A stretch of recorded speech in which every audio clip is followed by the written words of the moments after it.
Matt Stepp, Dave Campbell's Texas Football. Back here at the Texas State 7-on-7 Championships. I'm here with the head coach of the Lamesa Golden Tornadoes, Coach Efrain Ramos, before his guys get started in Division II play in the state tournament. Coach, I appreciate you taking a few minutes to chat with us. Absolutely. Yes, sir.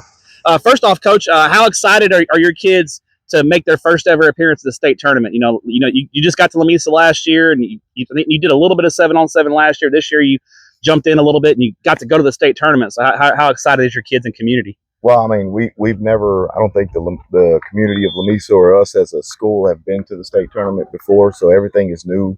We're really excited about it. They're eager to play. And so just, the way that we've, come out over the last few weeks in practice and stuff like that, there's been a little spark. And so I think we're really excited to be here and ready to play. Has attendance at summer workouts been good? Once you guys play, you kind of got a little carrot to hold out now, where if you don't show up for workouts, you might not get to go to state. So kids been showing up and doing what they need to do. Oh yeah, we're there. The just about the ones that are in the 7-on-7, we work a lot of it into our sports specific stuff. So I mean, I don't think we've ever had a bad turnout. All those guys that have been involved in this have been there every day, and so I think that is a reason we're able to make the progress that we've made in the year. When we went down to Dumas in the state qualifier the year before, I think we scored 14 to 21 points and just got waylaid. And so a year into that, with some work and the commitment that those kids have shown, we've made a lot of progress. And so it's validation of the work. And, so I'm really proud of them. We're really excited about it.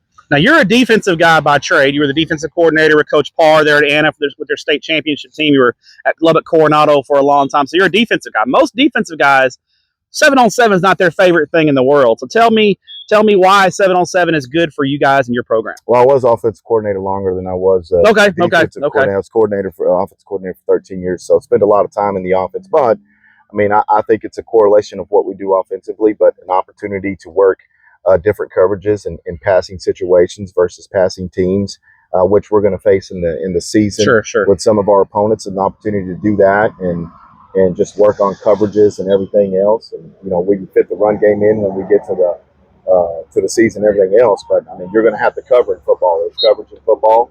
There's throwing and catching with what we do on our offense. So correlates for us. It correlates a lot. You guys run what you run on Friday night. Yes, I know Coach Parr, Anna, that's what he did.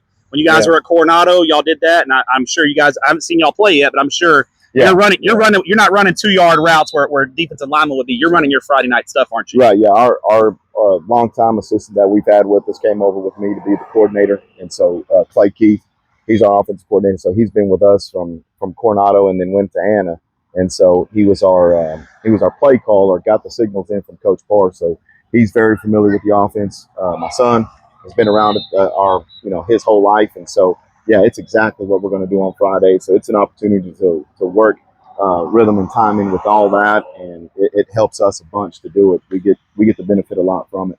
Now, last year, your first year at Lamesa, you guys won a district championship, and the first time in a long time Lamesa won an outright district championship, I believe. So now going into 2025, there's expectations. Now you guys have a target on your back. You're going to take everyone's best shot week in and week out. Have you talked to your guys about how, handling expectations and not eating the cheese and taking all the credit and letting it get to their heads? Yeah, definitely. The expectation levels are higher, and for us, it's to play with a little more confidence. For us to have a lot of confidence, but at the same time, like you said, you're not going to surprise anybody anymore. So your level of focus and execution's got to be a little bit higher because you're going to get everybody's best shot. And so we've been great at responding to that. I think we kind of knew that in this, going down to Dumas and playing with teams, and then we're playing in some leagues that have classifications that are higher than us. But just the work ethic, having a year of off season in, changing routines and getting routines established, changing the mindset in the weight room to being more fast paced, just do it the way that I've always known to do it with our strength coaches that we've had in the past. And so all that stuff has kind of led to us having a little more confidence in what we do, and we work it year round. So I think we'll be ready to go. We're pretty excited about it. All right, final question for you, Coach. Now you've been in the role a little bit more than a year. I'd say a year and 4 months. You took over in March of 2024.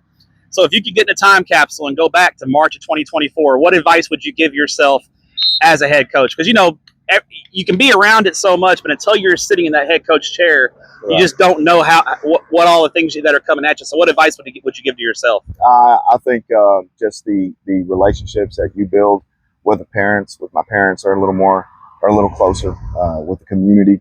I'm a little closer connected to the community, and just seeing the support that I have and the community being behind their kids 100%, totally behind their kids, and supporting parents in that, and really that's the main part. I think coaching, when we get down to it, I always coach like what Coach Paul needed from me was a great performance. I always felt like what I did as an assistant was important, and so the coaching to me has come great. But what's been really good for me and the most learning that I've had is dealing with administration and working with parents and working with a lot more people than just the kids I coach and the head coach or the AD. So you're balancing a lot of things now, yes, right? Sir. There you yes, go. Sir. And that's really the big difference. But I think everything else, man, I love being around kids. It's a part of the job that I enjoy the most is building relationships with the kids. And so that part kind of just, was just the same as it's been